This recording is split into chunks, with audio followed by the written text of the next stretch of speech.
É um privilégio e uma honra servi-los nessa noite.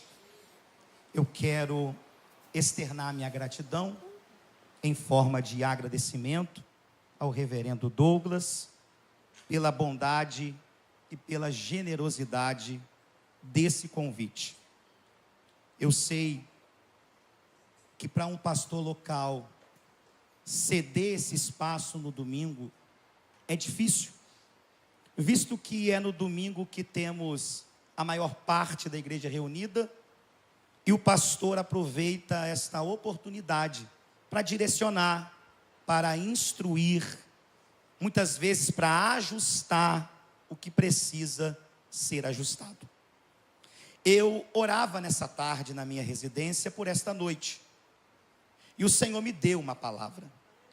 Meu coração foi incendiado, minha mente foi iluminada e eu quero fazer a exposição do texto.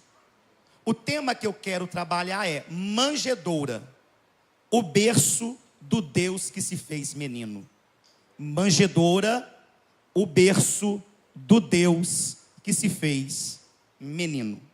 O teólogo Leonardo Boff diz que toda criança quer ser homem, que todo homem quer ser rei, e que todo rei quer ser Deus. Mas o único Deus se fez homem, para que eu e você pudéssemos ter vida e tê-la em abundância. Evangelho de Jesus, na instrumentalidade de Lucas, capítulo 2. Lucas 2, versículo de número 7. Lucas 2, 7. Eu vou ler na versão revista atualizada, que diz: e ela, Maria, deu à luz o seu filho primogênito, enfaixou e deitou numa manjedoura, porque não havia lugar para eles na hospedaria. Me presta sua atenção, seus ouvidos, serei cirúrgico. Prometo ser objetivo na ministração dessa palavra. Todos nós, quando olhamos a Bíblia em um panorama macro, perceberemos que Deus, o Eterno, resolveu na história usar 7 ventres. 6 ventres são estéreis e o 7º é virgem. Os 6 ventres estéreis, 5 estão no texto veterotestamentário. A saber, ele resolveu usar o ventre de Sara, de Rebeca, de Raquel, de Ana e também da mulher de Manoá. No Novo Testamento, o Lucas, que é doutor, que é cientista, vai escrever o Evangelho na sua perspectiva científica investigativa. E Lucas começa o seu livro falando exatamente desses 2 últimos ventres. Um ventre estéril, que é o ventre de Isabel, e o ventre virgem, que é o ventre de Maria. E quando nós falamos de esterilidade, a ciência diz que é a incapacidade de gerar. A incapacidade de gerar. Mas eu tenho uma palavra de Deus para a sua vida. Que as suas incapacidades serão a plataforma de atuação da onipotência divina. Onde você tem uma incapacidade, essa incapacidade sua será a plataforma da onipotência divina. Então eu percebo que a esterilidade de Isabel, que é a impossibilidade de ser mãe, não impede Deus de fazer o milagre, porque está escrito no Salmo 77, verso 14, na versão NTLH: Deus faz milagre. E o que é milagre? Uma intervenção divina na impossibilidade humana. O que é impossível para você é possível para Deus. Lucas começa então a escrever, capítulo 1, falando desta gestação, a gestação de uma mulher estéril. E no versículo 37 do capítulo 1 de Lucas, o escrito lucano diz um versículo que gostamos e sabemos, porque para Deus nada é impossível. Só que o mesmo Lucas que está escrevendo que uma mulher estéril vai gerar, e é o sexto ventre, ele vai escrever agora que uma mulher virgem vai gerar. Deus resolveu fazer novo, ou fazer de forma diferente no sétimo ventre. Porque os 6 primeiros ventres eram estéreis, mas o sétimo é virgem.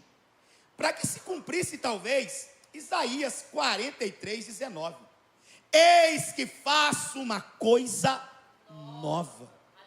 Deus faz coisas novas. Deus tem algo novo para a sua vida. Deus tem algo novo para a sua história. Então o Deus Todo-Poderoso, que tem as rédeas da história sob o seu comando, para cumprir Isaías 7,14, onde diz: eis que a virgem conceberá e dará à luz. A Bíblia diz que um anjo desce na pequena cidade de Nazaré, e o anjo traz uma mensagem, e a mensagem é: Maria, você se encontrará grávida.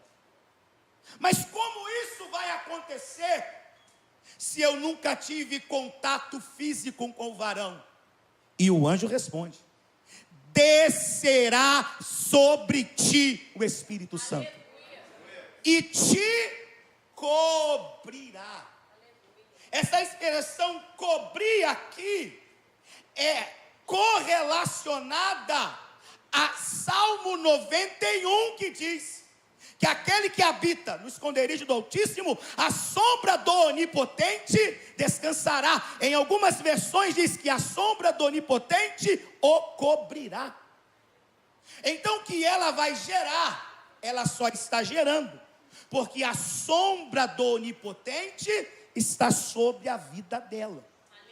Tem pessoas que olham para você e talvez perguntem: qual é a receita? Qual é o segredo? Qual é a regra de ouro para as coisas darem certo na sua vida? Sabe qual é a melhor resposta? Eu estou no esconderijo do Altíssimo. Eu só gero porque estou escondido nele. Enquanto escondido estiver nele, terei a capacidade de gerar. Porque Deus geralmente nos faz gerar escondidos.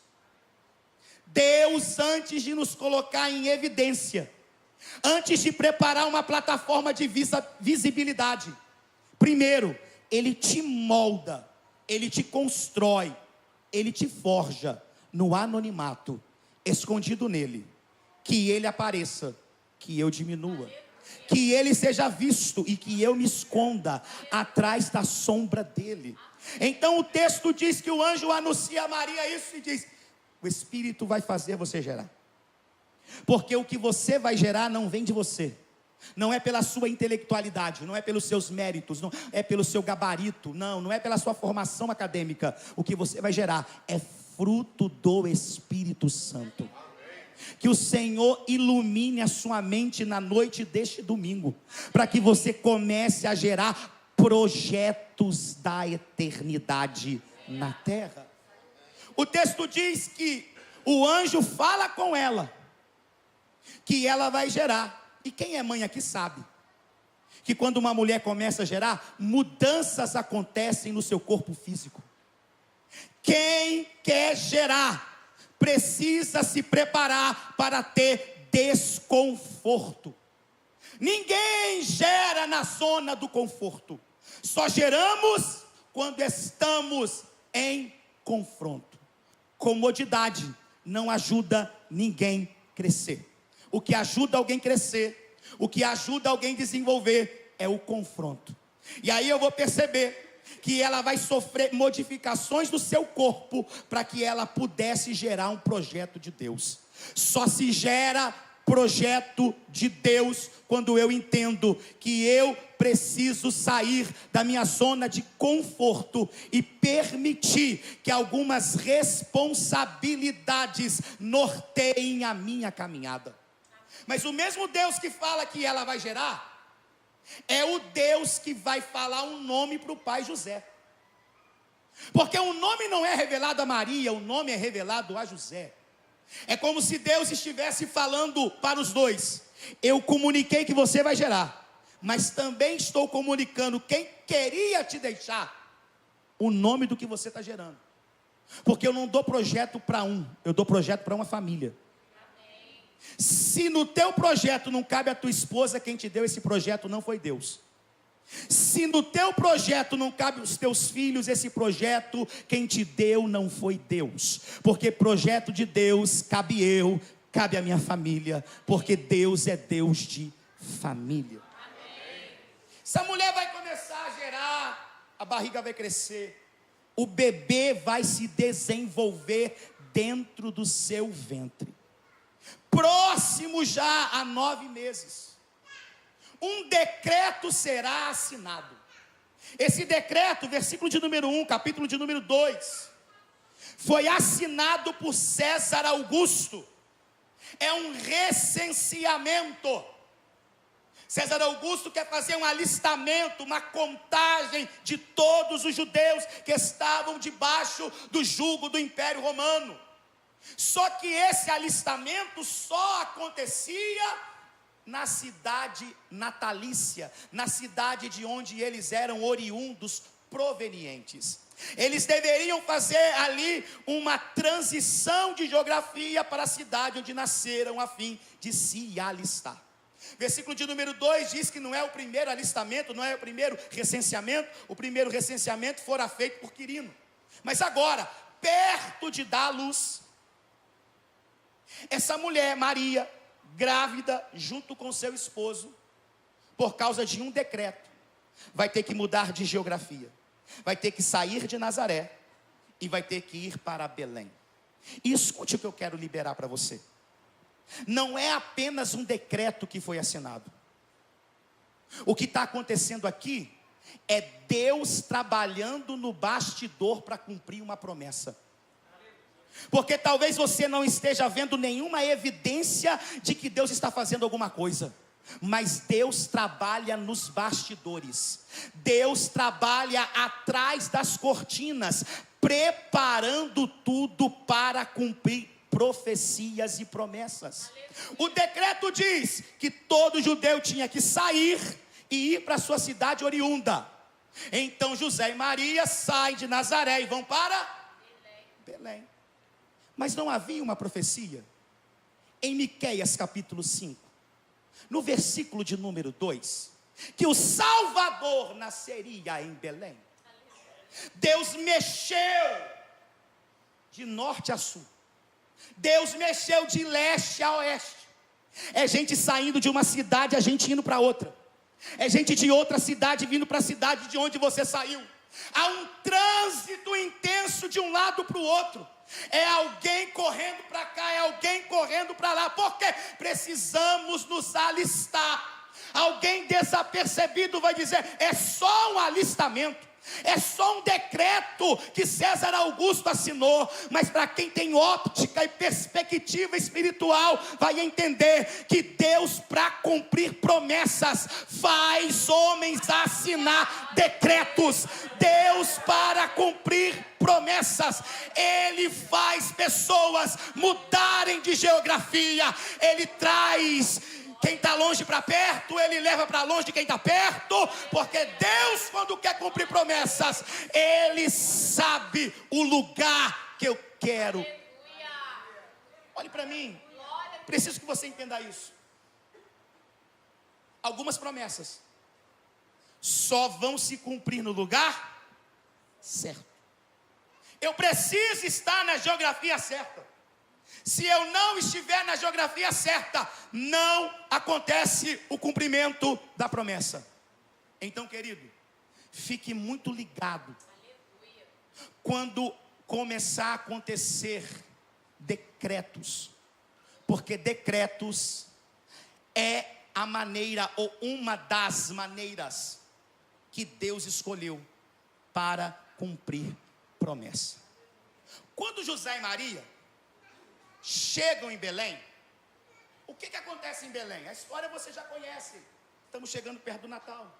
Não tinha nenhum lugar para eles na hospedaria. Todas as hospedarias estavam cheias. Ou seja, as portas estavam fechadas. E eu queria que você prestasse muita atenção nessa palavra, porque é o cerne do que Deus falou comigo. A porta está fechada. Não tem lugar na hospedaria. Procura-se e o que encontra? Uma estrebaria. Não é hospedaria. Não é rede hoteleira da época. Não. É um pasto. É um curral. Na hospedaria fica pessoas. No pasto fica animais. Mas se a porta da hospedaria está fechada, a porta da estrebaria está aberta. E por que eu estou dizendo isso? É porque muitas vezes Deus precisa fechar a porta errada para que a gente entre na porta certa. Eu vou de novo. Deus por vezes vai fechar a porta errada para que a gente entre na porta certa. E algumas vezes a porta certa tem cara e aparência de errada, mas a porta errada tem aparência de certa.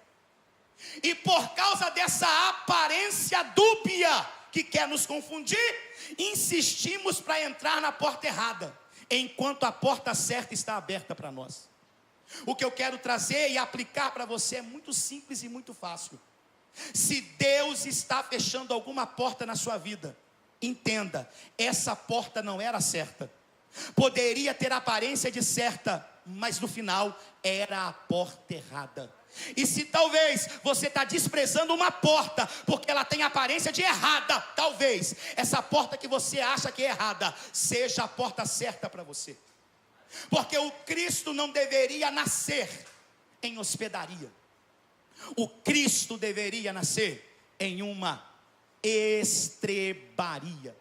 Quando chega na estrebaria, sob as estrelas, ela sente contrações, a bolsa rompe, o líquido amniótico começa a esvairir, e ela então vai dar à luz. Onde, pastor, que ela vai dar à luz? Em um pasto. E alguém vai dizer, pastor, mas não tem nenhum hospital. Não tem hospital, tem pasto. Ô pastor, não tem nenhum berço, não tem nenhuma incubadora. Não, tem manjedoura. Ô pastor, não tem nenhuma fralda Pampers. Não, o que tem é pano de saco. O Deus transcendente, transcendência, em resumo é um Deus que está além da nossa compreensão intelectual. Nenhum filósofo, nenhum teólogo vai conseguir definir Deus para você com palavras, porque Deus é transcendente, Ele transcende. Como que alguém material vai explicar quem é espiritual? Como que alguém limitado vai explicar quem é ilimitado? Então esse Deus é transcendente. Mas esse Deus que transcende tudo e todos se tornou imanente. O que é imanência? Ele se fez carne. Ele se materializou, ele se encarnou, ele se fez bebê. Ele se tornou dependente de um cordão umbilical dentro do útero de Maria, para dizer, eu estou vindo ao mundo. Para quê? Para salvar. Aleluia. E ele vem, para que você entenda, João, quando vai batizá-lo, João olha para Cristo e muda o animal. Porque o sermão de João era raça de víboras, serpentes. Era esse o sermão de João. Só que quando Cristo está vindo, ele não fala que é serpente. Ele diz, eis aí o Cordeiro. Se ele é o Cordeiro, onde que Cordeiro nasce? Em pasto. Onde que Cordeiro nasce? Em estrebaria. Ele não nasceu no lugar errado. Ele nasceu no lugar certo. Entenda que o maior da história nasceu em um pequeno lugar desprezado, porque Deus faz pessoas grandes nascerem em lugares pequenos. Deus faz grandes projetos começarem em ambientes pequenos. Não limite o tamanho do teu Deus, não limite a soberania do teu Deus. Ele usa lugares desprezados para fazer este lugar lembrado e honrado. Podemos falar muito das 3 cidades principais no ministério e na vida de Jesus. Nós falaríamos Belém, Nazaré, Cafarnaum. Belém, onde nasceu; Nazaré, onde cresceu; Cafarnaum, onde exerceu o seu ministério. Então, tudo começa em Belém. Você é ovelha do reverendo Douglas. Então você sabe. Qual que é a etimologia da palavra Belém? Qual é? Casa do pão. Casa do pão. O que tem na vila de Belém, na cidade de Belém? Belém é uma cidade pequena, só que tem terras muito férteis. E cereais são plantados em Belém. Por isso recebe o nome de Casa do Pão. E aí, João 6, a Bíblia diz que um dos 7 eu sou de Jesus foi: eu sou o pão da vida. Ele está dizendo para mim, ele está dizendo para você: eu nasci em Belém para mostrar que eu sou o pão que sacio a fome da humanidade, que eu sou o pão que sustenta a humanidade. Ele nasceu em Belém. Onde ele foi colocado? Manjedoura. O que é manjedoura? É o coxo. É um tabuleiro de pedra ou de madeira, onde era colocado os alimentos dos animais. É ali a manjedoura, o berço do Deus que se fez menino. Falamos da cruz vazia, falamos do túmulo vazio. E que bom que tem cruz e tem túmulo vazio. Mas não se esqueça, cruz e túmulo é o final, é o destino. Só que manjedoura é o start, manjedoura é o início. Só tem Cristo ressuscitado porque tem Cristo encarnado. Só tem Cristo assunto ao céu porque tem Cristo que desceu do céu. E é o Cristo que desceu do céu que estamos aqui para celebrá-lo, porque Ele habitou entre nós. Tantas teorias existem para combater a união hipostática. Reverendo, depois da aula para vocês já sabem tudo isso. Não vim pregar teologia não. Hoje não, né, pastor? Hoje só Bíblia para vocês e palavra profética. Mas não minimize, não diminua isso. O grande se fez pequeno. O amor se encarnou. O amor nasceu. O amor chorou. O amor teve que ser amamentado. Tudo isso por mim. Tudo isso por você. Então perceba que o texto que lemos, capítulo 2, versículo 7, vai dizer que ela deu à luz ao seu filho primogênito, enfaixou e deitou em uma manjedoura. Porque essa manjedoura é o berço do Deus que se fez menino. Cristo nasceu. E que bom que ele nasceu, porque a história foi dividida, né? Antes e depois.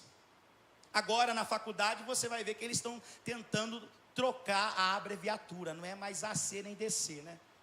Agora é DC, depois da era comum. Ou ADC, antes da era comum.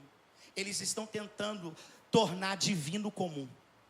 mas a história não vai apagar o que Cristo fez por nós. Ele nasceu, e porque Ele nasceu, nós somos salvos.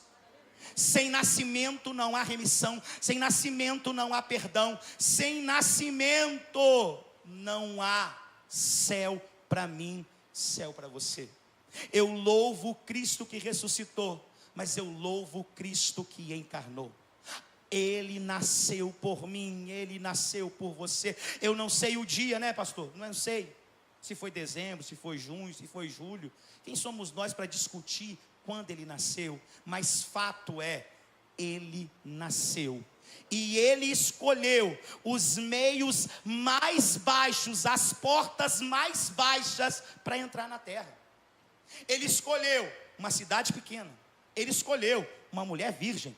Ele escolheu estar numa manjedoura. Então, para Ele descer do céu e vir para a terra, Ele foi se abaixando, Ele foi se encurvando nas portas mais baixas.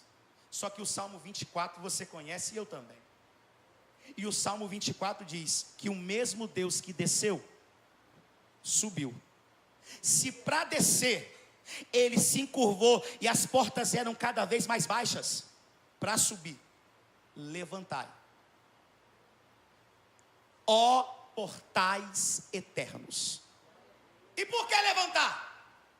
Porque o Deus que desceu para ser menino, agora está voltando para o lugar que é dele. Essa é a nossa fé, é entender que Cristo nasceu por mim, que Cristo nasceu por você, e que Ele escolheu os métodos, os meios, os mecanismos mais simples para nos salvar. A salvação não é difícil, não. Ele quis nos salvar, Ele decidiu nos salvar, Ele nos amou. E que bom que Ele nos amou a esse ponto. Quando eu olho para o Cristo na manjedoura, enrolado em panos, de repente a Bíblia diz, se você olhar o texto correlato, que é Mateus capítulo 2, vai chegando uns magos, tá bom? Tem esse detalhe, chegaram uns magos, não são 3 magos. 3 magos é a tradição que diz, né? Ainda dá nome para eles, né? Belchior, Gaspar e Baltazar. Mas na verdade a Bíblia diz uns magos. É porque como são 3 presentes, subentende que são 3 magos, mas na verdade são uns magos. Podem ser 2 ou podem ser 1000. A gente não sabe o número, e o importante não é isso. Aí eles chegam, e o que eles trazem? Ouro, incenso e mirra. O menino está enrolado na manjedoura. Quem olha diz, coitado desse menino. Só que vai chegar alguém para presentear, trazendo ouro, trazendo incenso, trazendo mirra. Isso é tríplice uno, porque Cristo é rei, sacerdote e profeta. Quando o rei nasce, leva ouro de presente. Quando o sacerdote nasce, leva incenso de presente. Quando o profeta nasce, leva-se incenso de presente. Quem está nascendo é Cristo, o Rei dos Reis, o sumo sacerdote por excelência e o profeta da nossa história, da nossa vida. Ele está recebendo ouro, incenso e mirra. E por vezes eu me perguntei, mas por que ouro, incenso e mirra? É porque quando eles saem de Belém, eles não voltam para Nazaré. Quando eles saem de Belém, eles vão para o Egito. E lá no Egito eles vão ficar 2 anos aproximadamente. Como sobreviver 2 anos em uma terra estranha, sem nenhum tipo de recurso? Deus trabalha com antecedência. Antes de Deus te mandar, Ele já proveu o que você precisa quando chegar lá. Deus sempre trabalha com providência. A Bíblia diz assim, no capítulo 43, versículo 19, que eu citei apenas a parte A de Isaías: eis que faço uma coisa nova, a luz já vem raiando. Será que vocês ainda não perceberam? Vírgula, eis que abro um caminho no deserto, e eu coloco rios no ermo, ou rios em lugares áridos. É Deus dizendo para o povo que vai sair do cativeiro babilônico: quando vocês começarem a caminhar da Babilônia até Jerusalém, que são 13 mil quilômetros no deserto. Quando vocês estiverem caminhando no deserto, olharem para o lado, vai ter rio, vai ter água. Deus, nessa semana, levanta a mão, porque eu quero liberar essa palavra para ativar sua fé e concluir minha pregação. Essa semana, quando você olhar para o lado, terá a provisão que você precisa. Deus, o Deus da palavra, porque a palavra está sendo pregada, diz para mim e para você: antes de eu te mandar para um lugar, eu já preparei tudo o que você precisa para sobreviver naquele ambiente. Alguém pode exaltar Jesus por isso?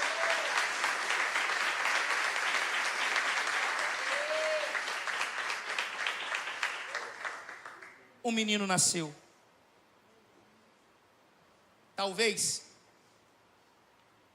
depois que ele passou por ali, ninguém lembrou dessa história. Mas nós estamos aqui hoje para celebrar o Jesus que nasceu, o Jesus que está vivo, o Jesus que está aqui.